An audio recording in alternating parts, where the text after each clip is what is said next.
हरे कृष्णा, राधे राधे। आज की कथा में आप सभी भक्तों का हार्दिक स्वागत है। भगवान श्री कृष्ण और श्रीमती राधा रानी की कृपा सदैव आप और आपके समस्त परिवार पर बनी रहे। तो भगवान श्री हरि विष्णु का ध्यान करके आज की पावन कथा का प्रारंभ करते हैं। श्री पराशर जी कहते हैं कि पूर्व काल में रसातल में मौनेय नामक 6 करोड़ गंधर्व रहते थे। उन्होंने समस्त नाग कुलों के प्रधान प्रधान रत्न और अधिकार छीन लिए थे। गंधर्वों के पराक्रम से अपमानित उन नागेश्वरों के द्वारा स्तुति किए जाने पर उसके श्रवण करने से जिनकी विकसित कमल सदृश आंखें खुल गई हैं, निद्रा के अंत में जगे हुए उन जलशायी भगवान सर्वदेवेश्वर को प्रणाम करके उनसे नागगणों ने कहा कि हे भगवान, इन गंधर्वों से उत्पन्न हुआ हमारा भय किस प्रकार शांत होगा। तब आदि अंतरहित भगवान पुरुषोत्तम ने कहा, युवनाश्व के पुत्र मानधाता का जो पुरकुत्स नामक पुत्र है, उसमें प्रविष्ट होकर मैं उन संपूर्ण दुष्ट गंधर्वों का नाश कर दूंगा। यह सुनकर भगवान जलाशायी को प्रणाम करके समस्त नागाधिपतिगण नागलोक में लौट गए और पुरुकुत्स को लाने के लिए अपनी बहिन एवं पुरुकुत्स की भार्या नर्मदा को प्रेरित किया। तदनंतर नर्मदा पुरुकुत्स को रसातल में ले आई। रसातल में पहुंचने पर पुरुकुत्स ने भगवान के तेज से अपने शरीर का बल जाने से संपूर्ण गंधर्वों को मार डाला और फिर अपने नगर में लौट आया।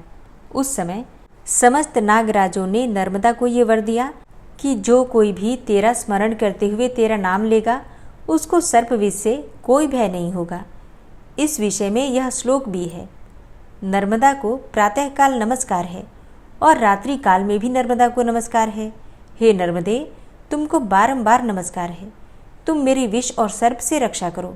इसका उच्चारण करते हुए दिन अथवा रात्रि में किसी भी समय अंधकार में जाने से सर्प नहीं काटता तथा इसका स्मरण करके भोजन करने वाले का खाया हुआ विष भी घातक नहीं होता। पुरुकुत्स को नागपतियों ने यह वर दिया कि तुम्हारी संतान का कभी अंत नहीं होगा। फिर पुरुकुत्स ने नर्मदा से त्रसदस्यु नामक पुत्र उत्पन्न किया। त्रसदस्यु से अनरण्य हुआ, जिसे दिग्विजय के समय रावण ने मारा था।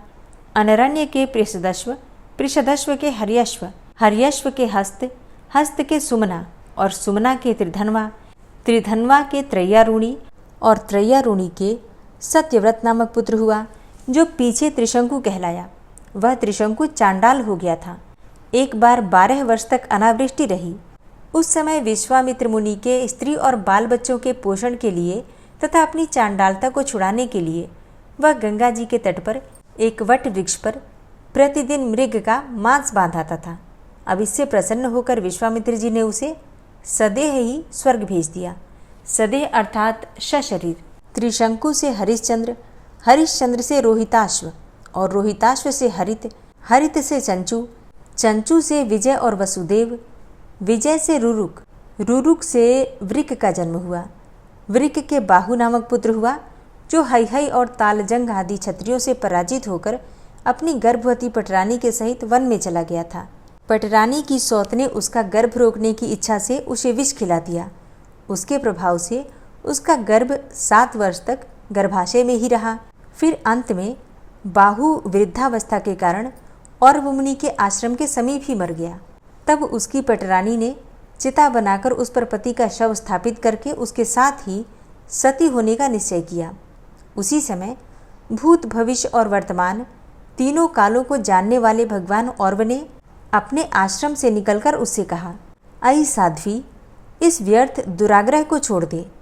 तेरे उदर में संपूर्ण भूमंडल का स्वामी, अत्यंत बल और पराक्रमशील, अनेक यज्ञों का अनुष्ठान करने वाला और शत्रुओं का नाश करने वाला चक्रवर्ती राजा है। तू ऐसे दुस्साहस भरे उद्योग न कर। तब ऐसा कहे जाने पर वह अनुमरण अर्थात सती होने के आग्रह से विरत हो गई और भगवान और वह उसे अपने आश्रम पर ले आए। वहाँ कुछ ही दिनों में उसके उस गर अर्थात विष के साथ ही एक अति तेजस्वी बालक ने जन्म लिया। भगवान औरव ने उसके जात कर्मादि संस्कार करके उसका नाम रखा सगर तथा उसका उपनयन संस्कार होने पर औरव ने ही उसे वेद, शास्त्र और भार्गव नामक आग्नेय शस्त्रों की शिक्षा दी। बुद्धि का विकास होने पर उस बालक ने अपनी माता से कहा, माँ, ये तो बता कि इस तपोवन में हम रहते क्यों हैं और हमारे पिता कहाँ हैं। इसी प्रकार के और भी प्रश्न पूछने पर माता ने उससे संपूर्ण वृतांत कह दिया। तब तो पिता के राज्यापहरण को सहन न कर सकने के कारण उसने हई और तालजंग आदि क्षत्रियों को मार डालने की प्रतिज्ञा की और प्रायः सभी हई एवं तालजंग वंशीय राजाओं को नष्ट कर दिया। उनके पश्चात शक, यवन, कंबोज, पारद और पहवगण भी हताहत होकर सगर के कुल गुरु वशिष्ठ जी की शरण में गए। वशिष्ठ जी ने उन्हें जीवन मृत अर्थात जीते हुए ही मरे के समान करके सगर से कहा कि बेटा, इन जीते जी मरे हुओं का पीछा करने से क्या लाभ है। देख, तेरी प्रतिज्ञा को पूर्ण करने के लिए मैंने ही इन्हें स्वधर्म और द्विजातीय के संसर्ग से वंचित कर दिया है। राजा ने जो आज्ञा कहकर गुरु जी के कथन का अनुमोदन किया और उनके वेश बदलवा दिए। उसने यवनों के सिर मुंडवा दिए, शकों को अर्धमुंडित कर दिया, पारदों के लंबे लंबे केश रखवा दिए, पहवों के मूछ और दाढ़ी रखवा दी तथा इनको और इनके समान अन्यान्य क्षत्रियों को भी स्वाध्याय और वसटकार आदि से बहिष्कृत कर दिया। अपने धर्म को छोड़ देने के कारण ब्राह्मणों ने भी इनका परित्याग कर दिया, अतः ये म्लेच्छ हो गए। तदनंतर महाराज सगर अपनी राजधानी में आकर अप्रतिहत सैन्य से युक्त होकर इस संपूर्ण सप्तद्वीपति पृथ्वी का शासन करने लगे। श्री पराशर जी कहते हैं कि काश्यप सुता सुमति और विदर्भ राज कन्या केशिनी ये राजा सगर की 2 स्त्रियां थीं। उनसे संतान उत्पत्ति के लिए परम समाधि के द्वारा आराधना किए जाने पर भगवान औरव ने यह वर दिया, एक से वंश की वृद्धि करने वाला एक पुत्र तथा दूसरी से 60,000 पुत्र होंगे। इनमें से जिसको जो अभिष्ट हो वह इच्छा पूर्वक उसी को ग्रहण कर सकती है। उनके ऐसा कहने पर केशिनी ने 1 तथा सुमति ने 60,000 पुत्रों का वर मांगा। महर्षि के तथास्तु कहने पर कुछ ही दिनों में केशिनी ने वंश को बढ़ाने वाला असमंजस नामक एक पुत्र को जन्म दिया और काश्यप कुमारी सुमति से 60,000 पुत्र उत्पन्न हुए। राजकुमार असमंजस के अंशुमान नामक पुत्र हुआ। वह असमंजस बाल्यावस्था से ही बड़ा दुराचारी था। पिता ने सोचा कि बाल्यावस्था के बीत जाने पर वो बहुत समझदार होगा, किंतु यौवन बीत जाने पर भी जब उसका आचरण नहीं सुधरा तो पिता ने उसे त्याग दिया। उनके 60,000 पुत्रों ने भी असमंजस के चरित्र का ही अनुकरण किया। तब असमंजस के चरित्र का अनुकरण करने वाले उन सगर पुत्रों द्वारा संसार में यज्ञ आदि सन्मार्ग का उच्छेद हो जाने पर सकल विद्या निधान अशेष दोषहीन भगवान पुरुषोत्तम के अंशभूत श्री कपिल देव से देवताओं ने प्रणाम करने के बाद उनके विषय में कहा, हे भगवान, राजा सगर के ये सभी पुत्र असमंजस के चरित्र का ही अनुकरण कर रहे हैं। इन सबके असन्मार्ग में प्रवृत्त रहने से संसार की क्या दशा होगी।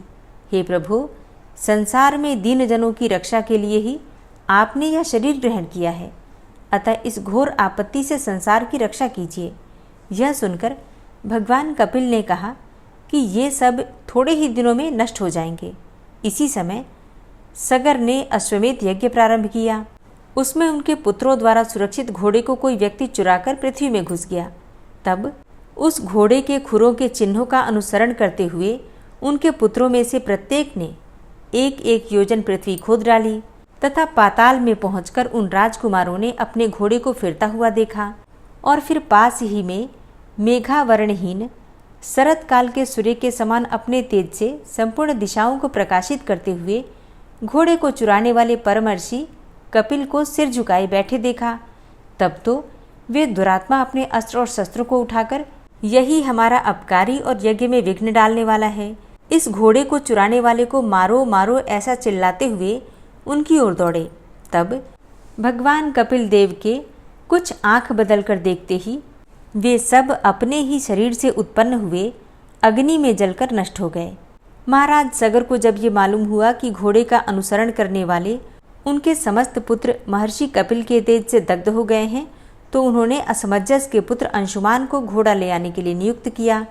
यह सगर पुत्रों द्वारा खोदे हुए मार्ग से कपिल जी के पास पहुंचा और भक्ति विनम्र होकर उनकी स्तुति की।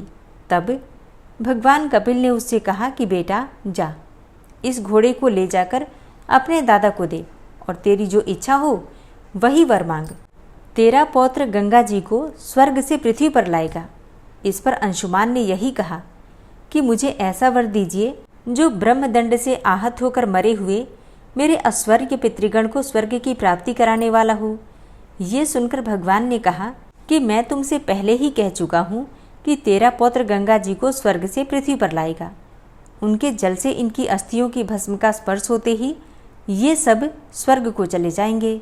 भगवान विष्णु के चरण नख से निकले हुए उस जल का ऐसा महात्म्य है कि वह कामना पूर्वक केवल स्नानादि कार्यों में ही उपयोगी हो सो नहीं, अपितु बिना कामना के मृतक पुरुष के अस्थि, चर्म, स्नायु अथवा केश आदि का स्पर्श हो जाने से या उसके शरीर का कोई अंग गिरने से भी वह देहधारी को तुरंत ही स्वर्ग में ले जाता है। भगवान कपिल के ऐसा कहने पर उन्हें प्रणाम करके घोड़े को लेकर अपने पितामह की यज्ञशाला में आया। फिर राजा सगर ने भी घोड़े के मिल जाने पर अपना यज्ञ समाप्त किया और अपने पुत्रों के खोदे हुए सागर को ही अपत्य स्नेह से अपना पुत्र माना। उस अंशुमान के दिलीप नामक पुत्र हुआ और दिलीप के भगीरथ हुआ, जिसने गंगा जी को स्वर्ग से पृथ्वी पर लाकर उसका नाम भागीरथ कर दिया। भगीरथ से सुहोत्र, सुहोत्र से श्रुति, श्रुति से नाभाग, नाभाग से अम्बरीश, अम्बरीश से सिंधुद्वीप, सिंधुद्वीप से अयुतायु और अयुतायु से ऋतुपर्ण नामक पुत्र हुआ, जो राजा नल का सहायक और द्युत क्रीड़ा का पारदर्शी था। ऋतुपर्ण का पुत्र सर्वकाम था। उसका सुदास और सुदास का पुत्र सौदास मित्र सा हुआ। एक दिन मृगया के लिए वन में घूमते घूमते उसने 2 व्याघ्र देखे। इन्होंने संपूर्ण वन को मृगहीन कर दिया है। अब ऐसा समझकर उसने उनमें से एक को बाण से मार डाला। मरते समय वह अति भयंकर रूप क्रूर वदन राक्षस हो गया तथा दूसरा भी मैं इसका बदला लूँगा ऐसा कहकर अंतर्ध्यान हो गया। कालांतर में सौदास ने एक यज्ञ किया। यज्ञ समाप्त हो जाने पर जब आचार्य वशिष्ठ बाहर चले गए तब वह राक्षस वशिष्ठ जी का ही रूप बनकर बोला, यज्ञ के पूर्ण होने पर मुझे नर मांस युक्त भोजन कराना चाहिए, अतः तुम ऐसा अन्न तैयार करवाओ, मैं अभी आता हूँ। ऐसा कहकर वो बाहर चला गया। फिर रसोइये का वेश बनाकर राजा की आज्ञा से उसने मनुष्य का मांस पकाकर उसे निवेदन किया। राजा भी उसे सुवर्ण पात्र में रखकर वशिष्ठ जी के आने की प्रतीक्षा करने लगा और उनके आते ही वह मांस निवेदन कर दिया। वशिष्ठ जी ने सोचा कि अहो, इस राजा की कुटिलता तो देखो, जो यह जानबूझकर भी मुझे खाने के लिए मांस देता है। फिर यह जानने के लिए कि यह किसका है वे ध्यानस्थ हो गए। ध्यानस्थ में उन्होंने देखा कि यह तो नर मांस है। तब तो क्रोध के कारण क्षुब्ध चित्त होकर उन्होंने राजा को यह शाप दिया, क्योंकि तूने जानबूझकर भी हमारे जैसे तपस्वियों के लिए यह अत्यंत अभक्ष्य नर मांस मुझे खाने को दिया है, इसलिए तेरी इसी में लोलुपता होगी, अर्थात तू राक्षस हो जाएगा। तदनंतर राजा के कहने पर कि हे भगवान, आप ही ने ऐसी आज्ञा की थी, वशिष्ठ जी ये कहकर ध्यानस्थ हो गए कि क्या मैंने ही ऐसा कहा था। फिर समाधिस्थ हो गए।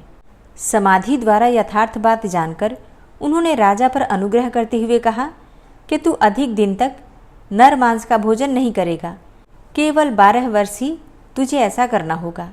वशिष्ठ जी के ऐसा कहने पर राजा सौदास भी अपनी अंजलि में जल लेकर मुनीश्वर को शाप देने के लिए उद्यत हुआ, किंतु अपनी पत्नी दमयंती द्वारा, हे भगवान, ये हमारे कुलगुरु हैं, इन कुल देवरूप आचार्य को शाप देना उचित नहीं है, ऐसा कहे जाने से शांत हो गया तथा अन्न और मेघ की रक्षा के कारण उस शाप जल को पृथ्वी या फिर आकाश में नहीं फेंका, बल्कि उसने अपने पैरों में ही भिगो लिया। उस क्रोध युक्त जल से उसके पैर झुलसकर कलमशावर्ण अर्थात चितकबरे हो गए। तभी से उसका नाम कल्पाशपाद हुआ तथा वशिष्ठ जी के शाप के प्रभाव से छठे काल में अर्थात तीसरे दिन के अंतिम भाग में वह राक्षस स्वभाव धारण करके वन में घूमते हुए अनेकों मनुष्यों को खाने लगा। एक दिन उसने एक मुनीश्वर को ऋतुकाल के समय अपनी भार्या से संगम करते देखा। उस अति भीषण राक्षस रूप से देखकर भय से भागते हुए उन दंपतियों में से उसने ब्राह्मण को पकड़ लिया।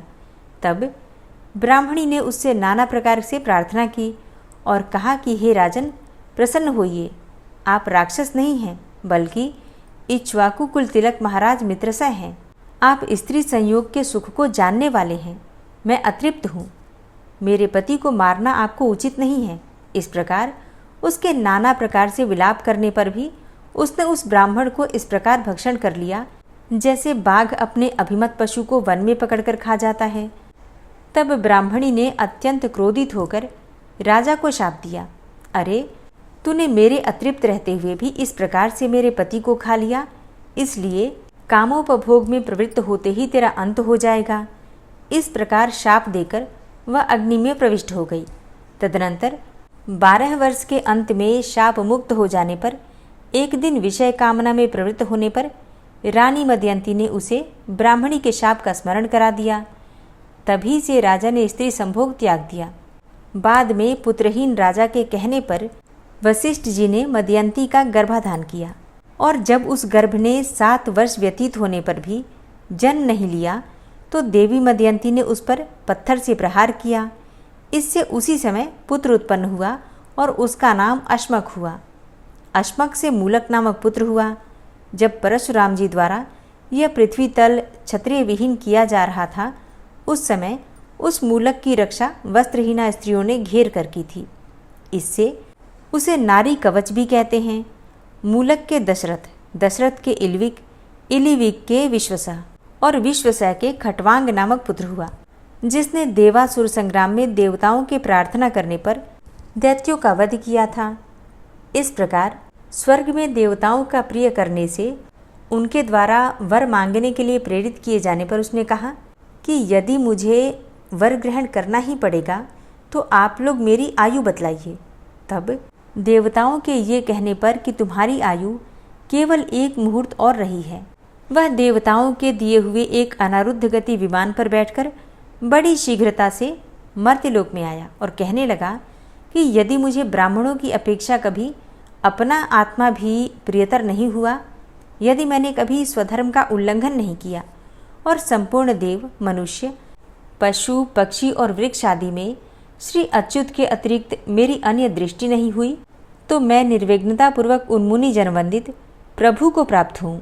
ऐसा कहते हुए राजा खटवांग ने संपूर्ण देवताओं के गुरु, अकथनीय स्वरूप, सत्ता मात्र शरीर परमात्मा भगवान वासुदेव में अपना चित्त लगा दिया और उन्हीं में ही लीन हो गए। हरे कृष्णा। आज की कथा का यहीं पर समापन करती हूँ। इसके आगे का वृतांत आप कल की कथा में सुनेंगे। इस स्तोत्र में हाथी और मगरमच्छ के साथ हुए युद्ध का वर्णन किया गया है, और गजेंद्र जब युद्ध से हार जाता है तो भगवान विष्णु का ध्यान करके उनकी स्तुति करता है, और उसकी स्तुति से प्रसन्न होकर भगवान विष्णु आते हैं और उसे मोक्ष प्रदान करते हैं।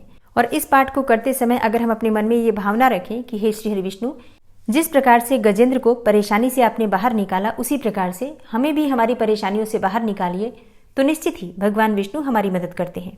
तो अब सच्चे मन से भगवान श्री हरि विष्णु का ध्यान करके इस परम कल्याणकारी स्तोत्र का पाठ करते हैं। शुक जी ने कहा कि बुद्धि के अनुसार पिछले अध्याय में वर्णन किए गए रीति से अपने मन को नियंत्रित करके और हृदय को स्थिर करके गजेंद्र अपने पिछले जन्म में याद किए गए सर्वोच्च कार्य और बार बार जप किए जाने वाले स्तोत्र का जप करने लगा।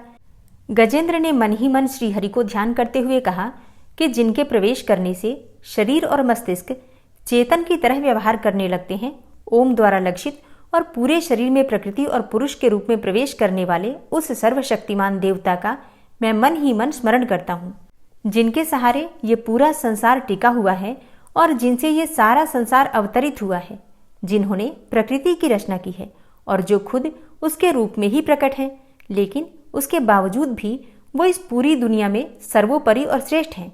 ऐसे अपने आप और बिना किसी कारण के भगवान की मैं शरण में जाता हूँ। अपने संकल्प शक्ति के बल पर अपने ही स्वरूप में रचित और सृष्टि काल में प्रकट एवं प्रलय में अप्रकट रहने वाले इस शास्त्र प्रसिद्धि प्राप्त कार्य कारण रूपी संसार को जो बिना कुंठित दृष्टि के साक्ष्य रूप में देखते रहने पर भी लिप्त नहीं होते, चक्षु आदि प्रकाशकों के परम प्रकाशक प्रभु आप मेरी रक्षा करें। बीतते गए समय के साथ तीनों लोकों और ब्रह्मादि लोकपालों के पंचभूत में प्रवेश कर जाने पर और पंचभूतों से लेकर महत्वपूर्ण सभी कारणों के उनकी परम करुणा स्वरूप प्रकृति में मग्न हो जाने पर उस समय दुर्गेर और घोर अंधकार रूपेण प्रकृति ही बच रही थी। उस अंधकार से परे अपने परम धाम में जो सर्वव्यापी भगवान सभी दिशाओं में प्रकाशित होते रहते हैं, वो भगवान मेरी रक्षा करें। विभिन्न नाट्य रूपों में अभिनय करने वाले और उस अभिनेता के वास्तविक स्वरूप को जिस प्रकार से साधारण लोग भी नहीं जान पाते, उसी तरह से सत्व प्रधान देवता और महर्षि भी जिनके स्वरूप को नहीं जान पाते, ऐसे में कोई साधारण प्राणी उनका वर्णन कैसे कर सकता है। ऐसे दुर्गम चरित्र वाले भगवान मेरी रक्षा करें।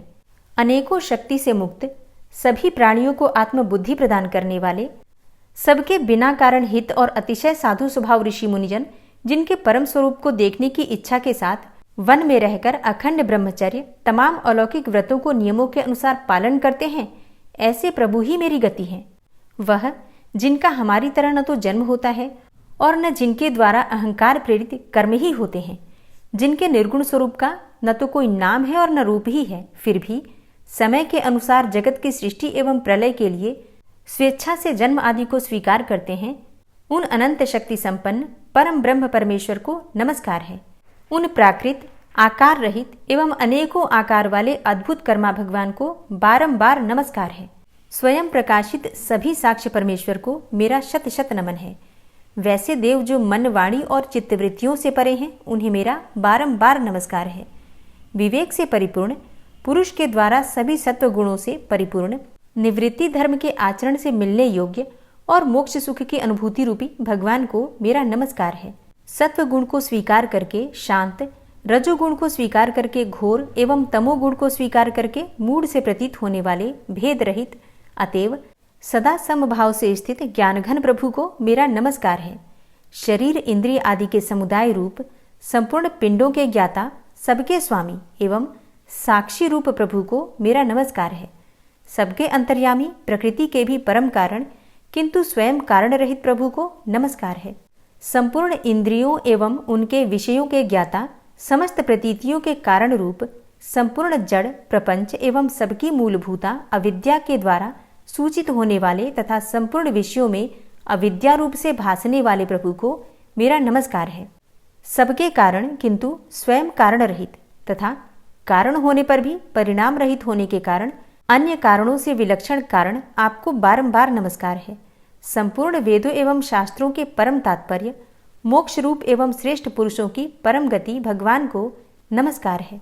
जो त्रिगुण रूप काष्ठों में छिपे हुए ज्ञान रूप अग्नि है, उक्त गुणों में हलचल होने पर जिनके मन में सृष्टि रचने की बाह्य वृत्ति जागृत हो उठती है तथा आत्मतत्व की भावना के द्वारा विधि निषेध रूप शास्त्र से ऊपर उठे हुए ज्ञानी महात्माओं में जो स्वयं प्रकाशित हो रहे हैं, उन प्रभु को मैं नमस्कार करता हूँ। मुझ जैसे शरणागत पशु तुल्य अर्थात अविद्याग्रस्त जीवों की अविद्या रूप फांसी को सदा के लिए पूर्ण रूप से काट देने वाले अत्यधिक दयालु एवं दया करने में भी कभी आलस्य न करने वाले नित्य मुक्त प्रभु को नमस्कार है। अपने अंश से संपूर्ण जीवों के मन में अंतर्यामी रूप से प्रकट होने वाले सर्वनियंता अनंत परमात्मा आपको नमस्कार है। शरीर, पुत्र, मित्र, घर, संपत्ति एवं कुटुंबियों में आसक्त लोगों के द्वारा कठिनता से प्राप्त होने वाले तथा मुक्त पुरुषों के द्वारा अपने हृदय में निरंतर चिंतित ज्ञान स्वरूप सर्वसमर्थ भगवान को नमस्कार है। जिन्हें धर्म, अभिलाषित भोग, धन तथा मोक्ष की कामना से भजने वाले लोग अपनी मनचाही गति पा लेते हैं, अपितु जो उन्हें अन्य प्रकार के अयाचित भोग एवं अविनाशी पार्षद शरीर भी देते हैं, वे अतिशय दयालु प्रभु मुझे इस विपत्ति से सदा के लिए उबार लें।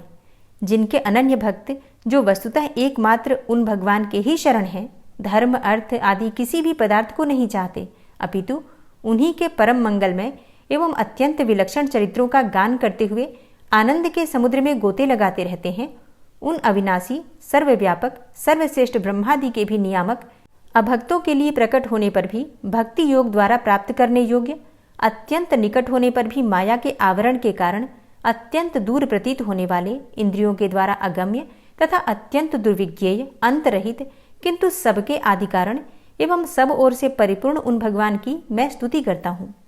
ब्रह्मा आदि समस्त देवता, चारों वेद तथा संपूर्ण चराचर जीव नाम और आवृत्ति भेद से जिनके अत्यंत क्षुद्र अंश के द्वारा रचे गए हैं, जिस प्रकार प्रज्वलित अग्नि से लपटे तथा सूर्य से किरणें बार बार निकलती हैं और पुनः अपने कारण में ही लीन हो जाती हैं, उसी प्रकार बुद्धि, मन, इंद्रिय और नाना योनियों के शरीर, यह गुणमय प्रपंच जिन स्वयं प्रकाश परमात्मा से प्रकट होता है और पुनः उन्हीं में लीन हो जाता है, वे भगवान न तो देवता हैं और न असुर, न मनुष्य हैं न तिर्यक अर्थात मनुष्य से नीची, पशु, पक्षी आदि किसी भी योनि के प्राणी हैं, न वे स्त्री हैं और न पुरुष हैं और ना ही नपुंसक हैं, न वे ऐसे कोई जीव हैं जिनका इन तीनों ही श्रेणियों में समावेश हो सके।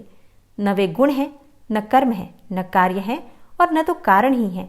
सबका निषेध हो जाने पर जो कुछ बच रहता है वही उनका स्वरूप है और वे ही सब कुछ हैं। ऐसे भगवान मेरे उद्धार के लिए आविर्भूत हों। मैं इस ग्राह के चंगुल से छूटकर जीवित नहीं रहना चाहता, क्योंकि भीतर और बाहर सब ओर से अज्ञान से ढके हुए इस हाथी के शरीर से मुझे क्या लेना है। मैं तो आत्मा के प्रकाश को ढक देने वाले उस अज्ञान की निवृत्ति चाहता हूँ, जिसका कालक्रम से अपने आप नाश नहीं होता, अपितु भगवान की दया से अथवा ज्ञान के उदय से ही होता है। इस प्रकार मोक्ष का अभिलाषी मैं विश्व के रचयिता, स्वयं विश्व के रूप में प्रकट तथा विश्व से सर्वथा परे, विश्व को खिलौना बनाकर खेलने वाले, विश्व में आत्मरूप से व्याप्त, अजन्मा, सर्वव्यापक एवं प्राप्य वस्तुओं में सर्वश्रेष्ठ भी भगवान को केवल प्रणाम ही करता हूँ, उनकी शरण में हूँ। जिन्होंने भगवत भक्ति रूप योग के द्वारा कर्मों को जला डाला है, वे योगी लोग उसी योग के द्वारा शुद्ध किए हुए अपने हृदय में जिन्हें प्रकट हुआ देखते हैं, उन योगेश्वर भगवान को मैं नमस्कार करता हूँ।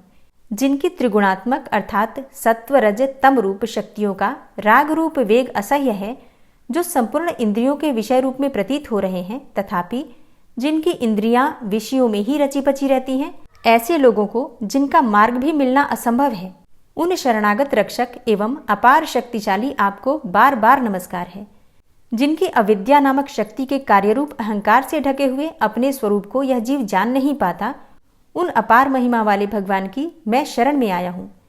जिसने पूर्वोक्त प्रकार से भगवान के भेद रहित निराकार स्वरूप का वर्णन किया था, उस गजराज के समीप जब ब्रह्मा आदि कोई भी देवता नहीं आए, जो भिन्न भिन्न प्रकार के विशिष्ट विग्रहों को ही अपना स्वरूप मानते हैं, तब साक्षात श्रीहरि, जो सबके आत्मा होने के कारण सर्वदेव स्वरूप हैं, वहां प्रकट हो गए।